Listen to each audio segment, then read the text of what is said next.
Bueno, primero quiero hacer algo. Le quiero mandar saludos a mi novia, Martu, que me está mirando, que encima me regaló esta remera, que está buenísima. Sí, te amo. ¿Cuántos saben que para recibir más de Dios tiene que haber menos de nosotros? Esto es algo que Dios me estuvo hablando los últimos 2 años de mi vida. Hubo una vez que estaban, sinceramente no recuerdo si fue en un campamento, si fue acá o cómo fue, pero estaba adorando, toda mi vida había estado en la iglesia y estaba adorando a Dios, simplemente estaba teniendo un momento de adoración y sentí que Dios me preguntó, ¿por qué estás haciendo lo que estás haciendo? ¿Por qué me estás adorando? ¿Por qué levantás las manos? ¿Por qué venís a la iglesia? ¿Por qué me servís un domingo? Y en ese momento empecé a pensar, literalmente nunca lo había pensado, y me puse a pensar y me di cuenta que en ningún momento una respuesta mía era: te adoro por simplemente ser Dios, estoy eternamente agradecido porque nunca merecí ni merezco nada y mi única manera de agradecerte es en adoración. Todo lo contrario, me empecé a dar cuenta que todo se trataba de mí, literalmente. Y te adoro porque es lo que me enseñaron, te adoro porque es lo que tengo que hacer, porque hay una imagen que mantener, un estándar que cumplir. Levanto mis manos, sí, porque lo hacen y hay que hacerlo, y levanto las manos. Vengo a servir porque lo mismo es lo que se me enseñó. Te sigo porque quiero que cumplas mis sueños, y si me cumplís mis sueños estoy re contento con vos y estoy re feliz, y si no los cumplís me enojo y me alejo. Literalmente toda mi vida cristiana dependía de mí. Mi foco era yo. En ese momento me di cuenta que vivía en religión. Literalmente, vivía en una religión. Vivía un Dios que me servía a mí, yo no servía a Dios, no conocía la gracia de Dios, no conocía el poder de la presencia, no conocía el peso del sacrificio de Jesús en la cruz, no tenía idea de lo que Jesús me había hecho libre. Era como, sí, okay, murió en la cruz, bueno, lo adoramos. Es un rey, sí, dicen que es un rey, pero no entendía, literalmente no entendía. Y me movía yo por lo que creía que estaba bien. Decidía yo cuánta gracia administraba, decidía yo si me sentía, en qué momento sentirme culpable o no para sentir que soy perdonado. Me movía en decir, ok, estoy sintiendo algo, ok, bueno, entonces voy a seguir haciendo esto para sentir algo, porque a la presencia de Dios llego, depende de lo que yo haga. Y es loco porque literalmente es lo más antibíblico que hay. Literalmente en Juan 3:16 dice: porque de tal manera amó Dios al mundo que dio a su Hijo unigénito para que todo aquel que cree en Él no se pierda, sino que tenga vida eterna. Dios no envió a su Hijo al mundo para condenar al mundo, sino para salvarlo por medio de Él. Jesús ya me había salvado. Jesús ya había hecho todo, literalmente lo dice acá. Solo dice para que todo aquel que en Él crea, que crea en Él. O sea, literalmente dice solo tenés que creer. No te dice para todo el que levante las manos en la adoración, para todo el que se arrodille en la adoración, para todo el que administre la gracia a su favor y se sienta culpable o no para sentirse bien cuando se la manda y se pega con un látigo. No, no, no. Todo aquel que en Él cree no se pierda, sino que tenga vida eterna. Pero es esto, yo me creía mejor juez, me creía más justo, me creía mejor administrador de la gracia de Dios. Y en ese momento me di cuenta que me había vuelto más digno que Dios. Me di cuenta que yo era más digno que Dios, era más digno de mi alabanza, porque a la hora de alabar me ponía a mí primero, de no verme mal y verme bien y cumplir con lo que había que hacer. Me volví más digno porque decidía yo qué tanto iba a impactar el sacrificio de Jesús en mi vida. Me volví más digno porque yo decidía quién era el que estaba haciendo las cosas bien y quién era el que estaba haciendo las cosas mal. Era un religioso. Y en ese momento me di cuenta que la humanidad le estaba sacando el poder del avivamiento en mi vida. Me di cuenta que la humanidad estaba haciendo una barrera entre el avivamiento y el poder de Dios y mi vida. Empecé a arrepentirme, en ese momento me di cuenta de lo que estaba haciendo, entendí que Dios me estaba llamando a algo más. Dios cuando te muestra cosas no es para condenarte, sino para decirte, hey, estás haciendo esto, pero mirá que hay algo mejor. Y me empezó a mostrar eso mejor. Me empezó a traer entendimiento de estas cosas, de tranquilo, no tenés que esforzarte más, simplemente recibí. Y literalmente hice eso. Empecé, abrí mis manos y dije, ok Dios, no tengo idea, solo voy a recibir. Hice lo que tendría que haber hecho desde un principio, nada, y me quedé ahí. Y Dios empezó a traer de su amor, empezó a traer de su aceptación. Me contaba que tan feliz estaba de que había ido a su presencia sin ningún parámetro de cómo tenían que ser las cosas, sin culpa, de nada, simplemente estaba ahí disfrutando. Y Dios me mostraba cómo muchas veces me había quedado en la puerta del avivamiento por no haber hecho esto, ¿no? Y mientras hacía esto, empezaba y me traía de su amor. No podía parar de llorar, pero no de tristeza, sino de alegría. Y al mismo tiempo era como, no puedo creer, viví tanto tiempo así sin entender el peso de la presencia. Pero Dios derramaba su amor y su perdón y me decía, ya está, no pasa nada, ahora empieza una nueva manera, una nueva relación. Por primera vez en mi vida me estaba sacando del trono a mí y lo estaba poniendo a Dios. Nunca lo había hecho, era la primera vez que lo estaba haciendo. Siempre Dios me había servido a mí, siempre yo estaba en el trono y por primera vez en mi vida me saqué del trono a mí y lo puse a Dios. ¿Y por qué te cuento esto? Esto es un testimonio mío. ¿Y por qué te lo cuento?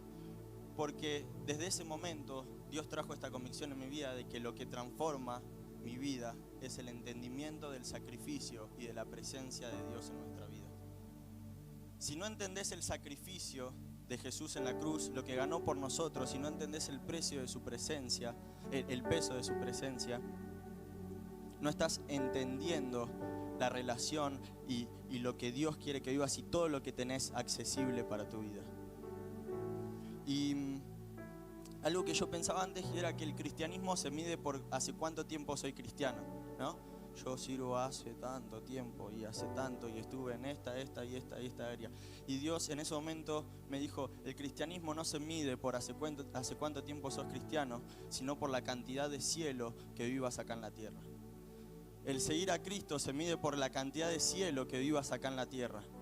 Orás por los enfermos y los enfermos se sanan, significa que estás con Jesús, significa que estás viviendo el cielo con la tierra, el cielo en la tierra. Podés profetizar, escuchar la voz de Dios y hablar a las personas, significa que estás caminando con Jesús y que el cielo está accesible acá en la tierra para vos. Y simplemente sentí esto, experimenté esto y le dije, ok Dios, quiero avivamiento en mi vida. ¿Cuántos saben qué es avivamiento? ¿Alguna vez se pusieron a pensar qué es avivamiento? Avivamiento es caminar con Jesús. Es simplemente eso, o sea, nosotros no podemos hacer nada. Yo no sé sanar a los enfermos, yo no sé profetizar, yo no sé qué otros dones hay. Yo no sé hablar en lenguas. pero conozco al que sí sabe. Y caminar con el que sí sabe es vivir en avivamiento. Pedro sanaba a los enfermos porque caminó con Jesús. Pedro vivió en avivamiento porque caminó con Jesús. Es simplemente eso, es avivamiento, es caminar con Jesús. No es esforzarse por ver señales y prodigios. Es entender que cuando caminás con Jesús, las señales y prodigios te persiguen. Y vos no tenés que perseguirlas. Y Dios me hacía esta pregunta de ¿cuánto querés el avivamiento? Y hoy les pregunto a ustedes, ¿cuántos quieren avivamiento? ¿Quieren avivamiento? Yo lo quiero. Yo realmente quiero avivamiento. ¿Por qué? Porque entiendo que es caminar con Jesús. Y de eso se trata mi vida, de caminar con Jesús. Y Dios me habló ese día, pero después me siguió hablando en diferentes momentos. Y entendí que me dio algo que a mí me sirvió, y que no digo que sea así, pero entendí que Dios me estaba dando principios para el avivamiento en mi vida. De vuelta, no digo que sea así, ¿ok? Y que si no haces de esta manera, el avivamiento no va a estar en tu vida y no vas a caminar con Jesús. Pero Jesús a mí me dio esto y me los llamó principios del avivamiento para en tu vida. Y está todo en 2 Samuel 6. Son 7 puntos, ¿ok? Parece un montón, les aseguro que no es poco, pero los animo a que tomen nota, ¿ok? Porque cuando tomas nota te queda mucha más información de cuando solo lo escuchás. Y dice, número 1, acércate a Jesús. En 2 Samuel 6, del 1 al 2, dice, una vez más David reunió a los 30 batallones de soldados escogidos de Israel y con todo su ejército partió hacia Balá de Judá, para trasladar allí el arca de Dios sobre la que se invoca su nombre, el nombre del Señor Todopoderoso. Para poner en contexto, antes en el Antiguo Testamento, Dios le había dado a Moisés en Éxodo, de Éxodo 25 en adelante, le da muchas instrucciones de cómo la presencia de Dios iba a estar con ellos. Lean Éxodo, está muy bueno, de 25 en adelante. Es muy loco, le da cada detalle específico de tienen que hacer esto y el arca tiene que medir esto y estar bañada de oro y de no sé cuánto. Y ahí estaba la presencia de Dios. Solo algunos podían entrar una vez al año y hacerle esto y lo otro. Y este arca tenía que seguir a Israel. Y a donde iba Israel, el pueblo de Israel, el arca tenía que ir con ellos. Y acá dice que David la tuvo lejos por mucho tiempo. Y algo que me llamó la atención es que David conocía la historia. O sea, David era rey de Israel, conocía lo que había hecho Dios con Moisés, conocía lo que había hecho Dios en Israel cuando lo sacó de Egipto y estuvo en el desierto. Pero David no entendía el peso de la presencia y el peso que el arca tenía. Fue a buscarla, dice que la fue a buscar, pero no es después, en unos versículos después, que ahora lo vamos a leer, que David entiende lo que estaba haciendo. Acá dice que va, que la traslada y que la lleva a la ciudad. Y acá Dios me habló y me dijo, muchas veces haces las cosas por hacerlas. David conocía la historia, conocía que Israel tenía que tener el arca, pero no entendía el peso. Y Dios me decía, ¿cuántas veces hiciste las cosas porque tenías que hacerlas? Porque entendiste o sabías que había que hacerlo así, o había que hacerlo así, o que en la adoración hay que hacer esto, o en la que en la adoración hay que hacer lo otro, o que hay que servir de una manera, pero no entendés el peso de la presencia. Y seguimos el peso, conocemos el peso de la presencia cuando nos acercamos a Jesús. Y antes de seguir acá me gustaría hacer algo. No sé cuántas personas están acá por primera vez, no sé cuántas personas quizás ya vinieron 2, 3 veces, pero nunca decidieron entregar a su vida a Jesús. Quizás porque no entendías esto del sacrificio de Jesús en la cruz, quizás porque te habían enseñado un tipo de religión y algo que se veía muy lejano. Y hoy quiero darte la posibilidad de que puedas decidir por Jesús, de que puedas decir, ok, no entiendo del todo, pero lo que entiendo es que hay una vida nueva disponible para mí y la quiero, fuera de religión. Así que vamos a hacer una cosa, antes de seguir, ahí donde estás te animo a que puedas cerrar tus ojos. Y si hoy querés vos aceptar a Jesús en tu corazón y acceder a esta vida que está disponible, voy a hacer una oración bien rápida y te animo a que repitas conmigo. Toda la iglesia lo va a hacer, así nadie se siente solo o sola. Amén. Señor Jesús, gracias por tu sacrificio. Gracias por lo que hiciste en la cruz. Dios, hoy acepto tu sacrificio y te acepto como mi Señor y mi Salvador. Te pido perdón por haber vivido lejos de vos. Y te pongo en el trono de mi vida. En el nombre de Jesús. Amén. Amén. Si hiciste esta oración, me encantaría conocerte, no te voy a hacer pasar acá adelante. Pero si ahí donde estás puedes levantar tu mano, me encantaría bendecirte. Simplemente eso. Si hiciste esta oración por primera vez y le entregaste tu vida a Jesús. Amén. Ok, Dios te bendiga. Está bien. Amén. A la salida se pueden acercar, hay un stand de bienvenida donde nos encantaría conocerlos más a profundidad. Así que nada, quiero que sepan que es la mejor decisión que pudieron haber tomado en su vida. ¿Está bien? A ver, amén. Voy a tomar agua. Punto 2. Perseguí los frutos. Ahí está la presencia. Segunda Samuel 6, del 9 al 11 dice: aquel día se sintió temeroso del Señor, hablando de David, y exclamó: es mejor que no me lleve el arca del Señor. Y como ya no quería llevarse el arca del Señor a la ciudad de David, ordenó que la trasladaran a la casa de Gat. Fue así como el arca del Señor permaneció 3 meses en la casa de Obed-Edom de Gat, y el Señor lo bendijo a él y a toda su familia.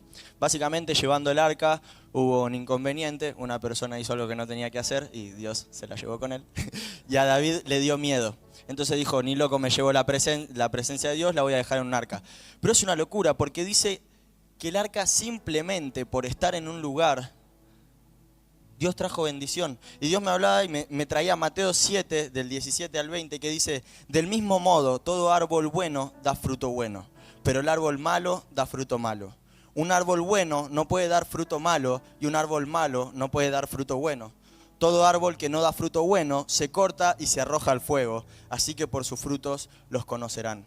Y a mí siempre me chocaba este versículo porque decía: oh, Dios me va a tirar al fuego. No. Básicamente te está diciendo: en el reino de Dios no existen los frutos malos. Y todo lo que sea frutos malos no viene del reino de Dios. Así que lo tiro al fuego. ¿Por qué? Porque estoy acostumbrado a los frutos buenos. Y donde está la presencia de Dios hay frutos buenos. Entonces, si querés seguir la presencia de Dios, seguí los frutos. Seguí los frutos buenos. Un árbol bueno no puede dar frutos malos, y un árbol malo no puede dar frutos buenos. Si hay frutos buenos, ese árbol no es malo. Y si ese árbol no es malo y los frutos son buenos, la presencia de Dios está ahí. Y si querés avivamiento, se trata de seguir la presencia. Así que seguir los frutos. Y Origen es un lugar de frutos buenos. Origen es un lugar de frutos buenos. Las personas son sanas, las personas encuentran su libertad, las personas se encuentran con Jesús. Tenemos líderes, tenemos pastores, tenemos gente que se interesa por nosotros. Los milagros pasan, en la adoración la presencia de Dios desciende. Origen es un lugar de frutos buenos y Origen es un lugar donde está la presencia. Y si querés recibir la presencia, Origen es un lugar donde tenés que seguir. No porque hay que seguir a la iglesia, sino porque Dios está en Origen y Origen da frutos buenos. Punto 3. Empezá a comer. Segunda Samuel 6:12 dice: en cuanto le contaron al rey David que por causa del arca del Señor había bendecido a la familia de Obed-Edom y toda su hacienda, David fue a la casa de Obed-Edom y en medio de gran algarabía trasladó el arca de Dios a la ciudad de David. Escuchar lo que Dios está haciendo trae entendimiento del peso de su presencia. David tuvo miedo, dejó el arca, la fue a buscar simplemente porque la tenía que buscar. La dejó ahí, vio que Dios estaba bendiciendo, escuchó, oyó, comió de lo que Dios estaba haciendo y entendió el peso y dijo: listo, esto me lo tengo que traer a mi casa. Literalmente hizo eso. Escuchar, ver y hablar de lo que Dios está haciendo es comer. Escuchar, ver y hablar de lo que Dios está haciendo en mi vida o en la vida de otro es comer de lo que está haciendo. Y en el reino de Dios, si querés tener hambre por la presencia, tenés que empezar a comer. No es al revés, no es quiero tener hambre, entonces no como. No, todo lo contrario. Cuando conocés lo que Dios está haciendo, te da más hambre y querés aún más todo lo que Dios está haciendo, y lo que está haciendo en otra persona decís: lo quiero para mí, está disponible, lo quiero yo. Y tengo que empezar a comer para entender el peso de la presencia y de lo que Dios está haciendo en la vida de los otros, porque es posible para mí.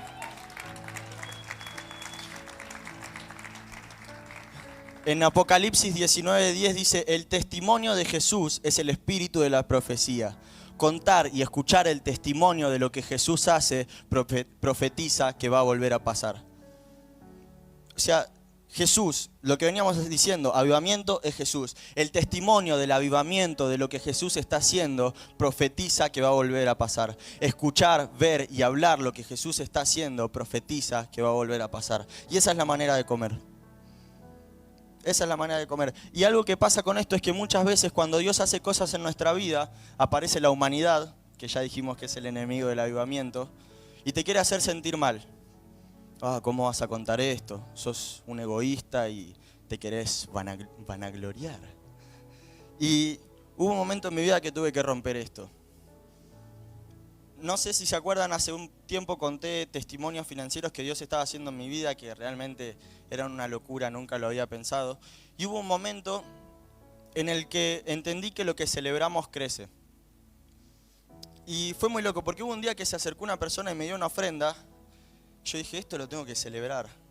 Y al instante se me vino el pensamiento de, no, pero es plata, la gente lo puede tomar mal. Y dije, ¿qué me importa? Yo quiero que esto crezca, voy a celebrarlo. Y literalmente, era un martes, estábamos todos en la iglesia. Había gente en edición, fui a edición, me ofrendaron esto.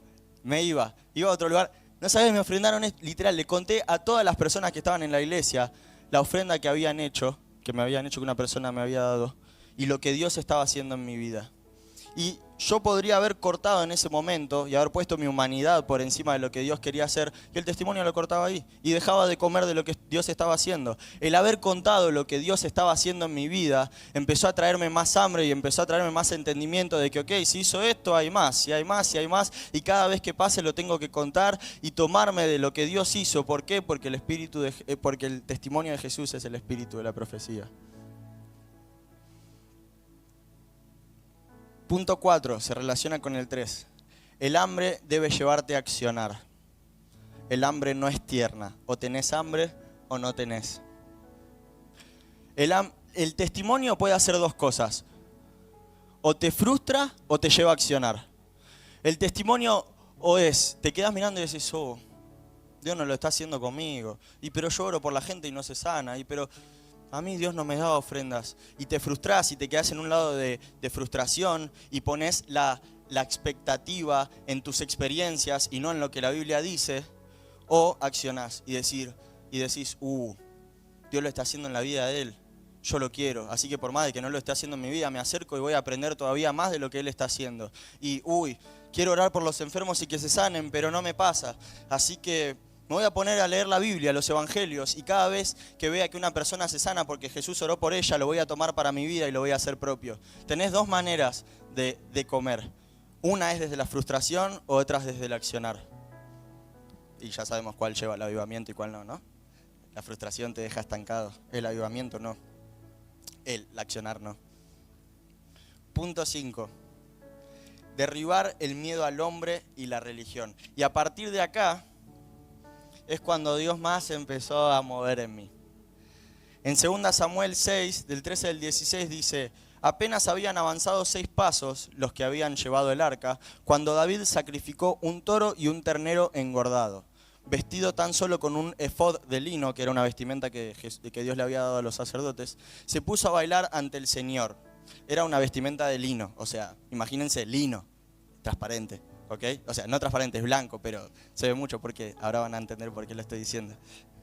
Se puso a bailar ante el Señor con gran entusiasmo, así que entre vítores y al son de los cuernos de carnero, David y todo el pueblo de Israel llevaba el arca del Señor. Sucedió que al entrar al arca del Señor, a la ciudad de David, Mical, hija de Saúl, se asomó a la ventana y cuando vio que el rey David estaba saltando y bailando delante del Señor, sintió por él un profundo desprecio.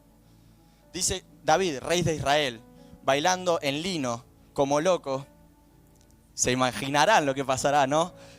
Se le vio todo, y después más adelante lo vamos a ver. Literalmente dice que Mical, la hija de Saúl, sintió un profundo desprecio. Me imagino, es como, no sé, por ejemplo...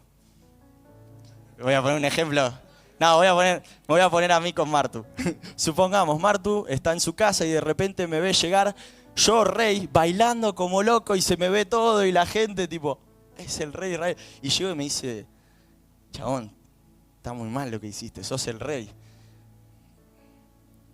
Y David en ese momento decidió dejar la vergüenza de lado porque ya había tenido el proceso de entender el peso de la presencia y entendía de la manera en que tenía que adorar a Dios, sin importarle nada, adorando con todo lo que era, sacrificando, poniendo delante de él la presencia de Dios por encima de su orgullo. Y el peso de la presencia debe aplastar el peso de nuestra reputación. El peso de la presencia debe aplastar el peso de nuestra reputación.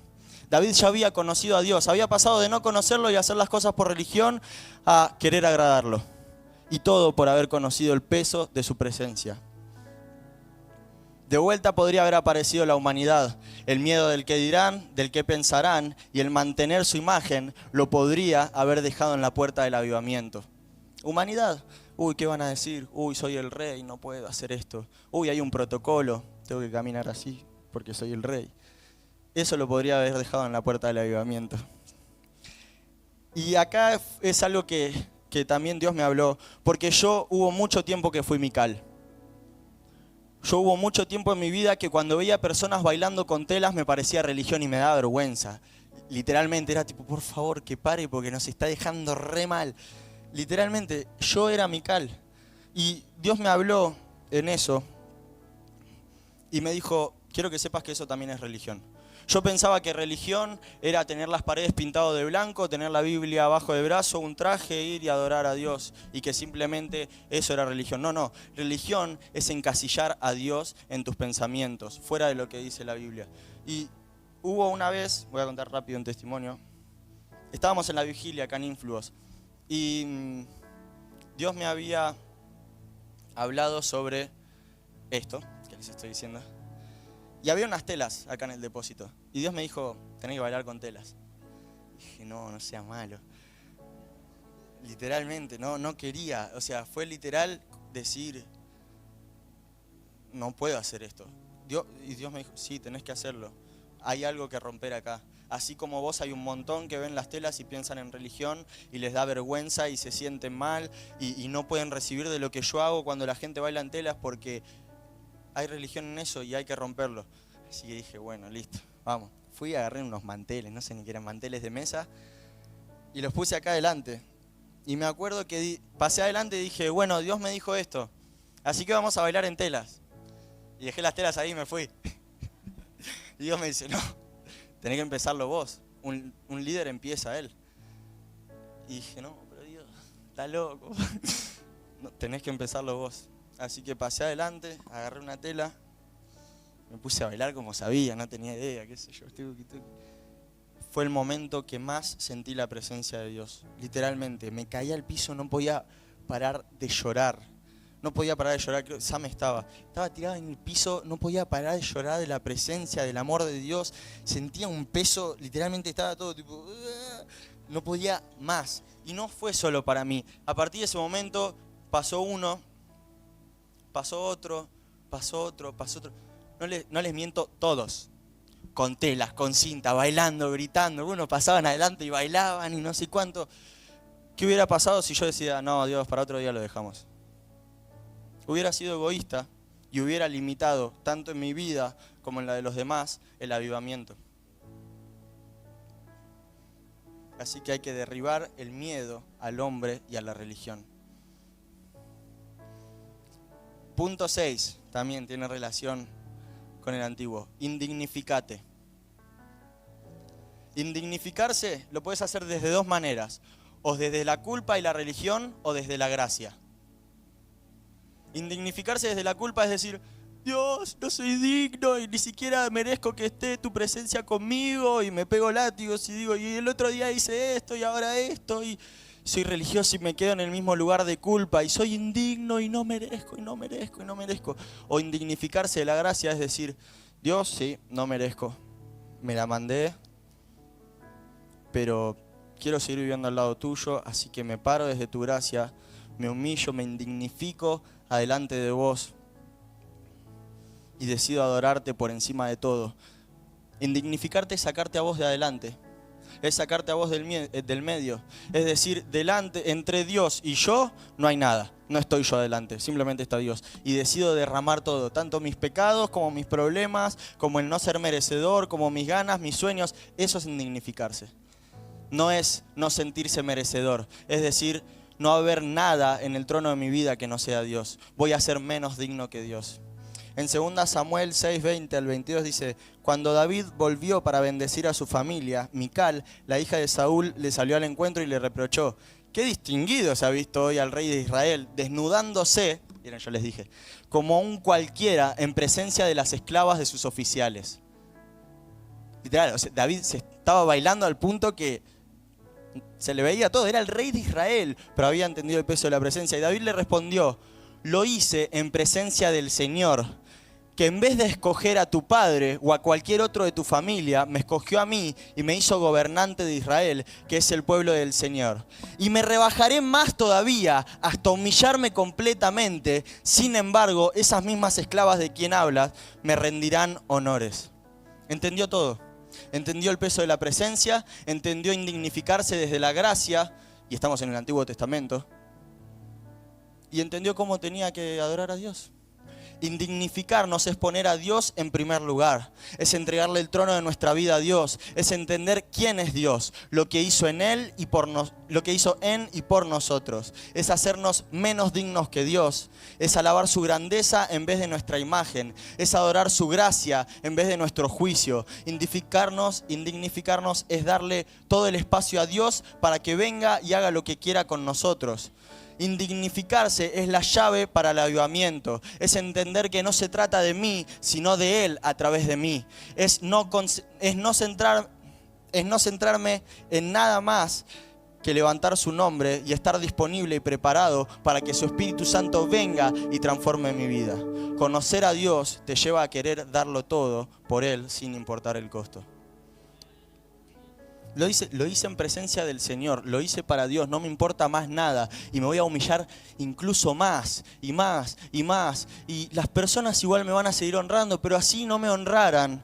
Lo estoy haciendo para Dios, lo estoy haciendo en presencia de Dios. Y acá es algo que también Dios me remarcaba, y es que todo lo que hagas en presencia de Dios para honrar a Dios es alabanza. Que rompía con lo mismo que yo pensaba el otro día. La otra vez, no fue el otro día. ¿Lo repito? Dice Julio. Ok. Todo lo que haga en presencia de Dios para agradar a Dios y glorificar a Dios es alabanza.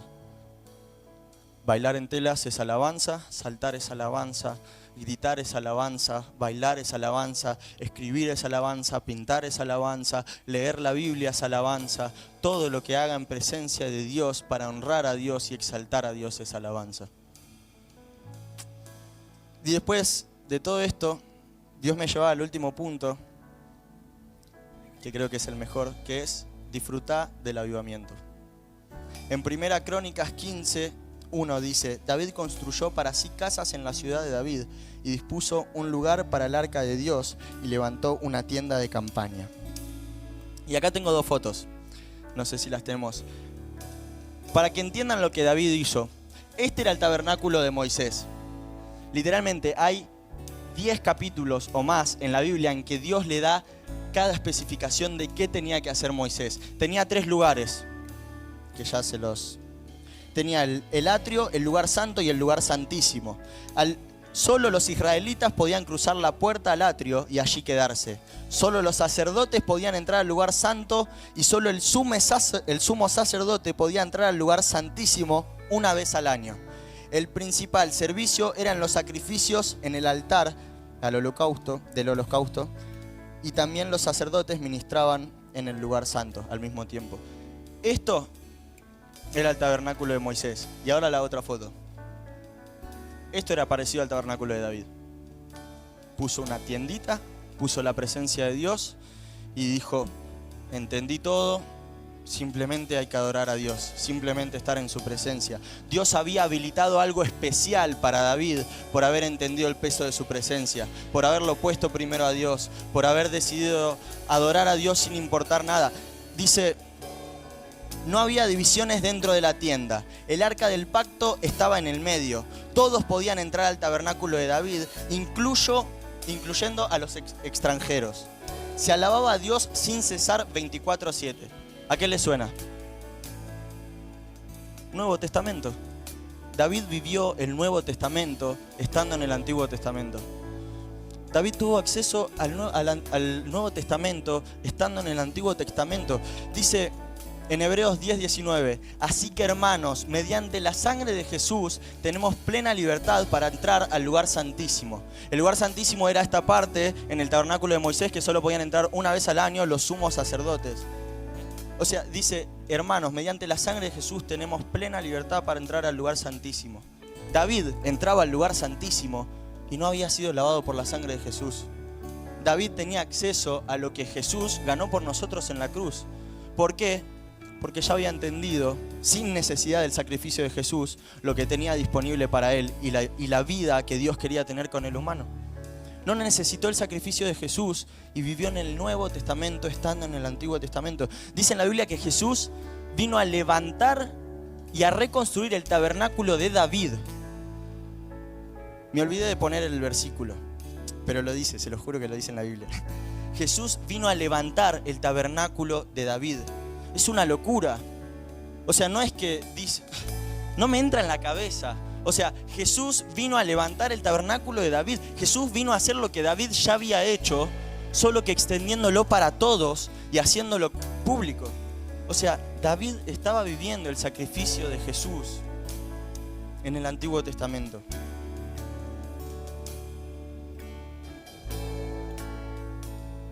Y estos son los principios que cambiaron mi vida para empezar a vivir en avivamiento. No sé si te sentís identificado con alguno, con todos.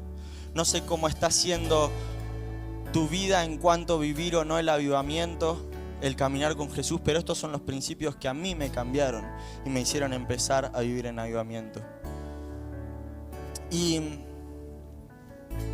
esta noche que había tenido este encuentro con Dios, en un momento dije, ok Dios, buenísimo, pero ¿por qué no lo hiciste antes? Tantos años y recién ahora lo haces. Y yo inteligente, ¿no? Reclamándole algo. Dios me empezó a mostrar todas las veces en las que Él había intentado hacerlo y yo no lo había dejado. Había puesto mi humanidad por encima. Literalmente, cada vez en la que Dios me llevaba a ese lugar, a ese momento y me decía, esto que sentías era la presencia de Dios y yo quería hacer más, pero pusiste tu vergüenza. Esto acá que yo te dije era una palabra para que le des a una persona, pero pusiste tu humanidad de, ay, que si me equivoco y piensan que no escucho a Dios. Y decidiste que era para otro momento. Y así me fue llevando en cada parte y en cada momento en los que Él había intentado hacer algo en mi vida y yo no lo había dejado. Y yo hoy sentía que Dios hoy nos extendió una nueva oportunidad. Sentía que hoy Dios nos traía esta oportunidad como iglesia de decir, quiero que empiecen a vivir en el avivamiento y a vivir al lado mío, dejando la dignidad de lado, dejando la reputación de lado, dejando la imagen de lado, dejando el qué dirán de lado, dejando el qué pensarán de mí, ay, si lo estoy haciendo bien o lo estoy haciendo mal. Hoy Dios nos da esta oportunidad.